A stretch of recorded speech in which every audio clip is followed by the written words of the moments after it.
ناظرین پی سی world news سے میں ہوں رضا سندھو۔ لاہور آرٹس کونسل الحمرا میں کشمیریوں سے اظہار یکجہتی کے لیے نمائش بعنوان یوم سیاہ کا انعقاد کیا گیا۔ ہمارے نمائندہ خصوصی پاکستان غلام دستگیر کی رپورٹ کے مطابق صوبائی وزیر اطلاعات فیاض الحسن چوہان نے ایگزیکٹو ڈائریکٹر الحمرا سمن رائے کے ہمراہ افتتاح کیا۔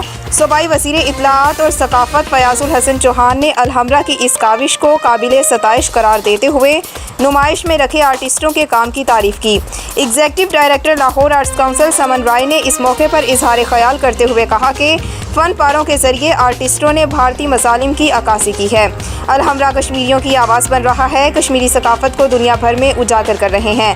نمائش میں آویزاں فن پاروں میں کشمیریوں کی جدوجہد کو دکھایا گیا ہے۔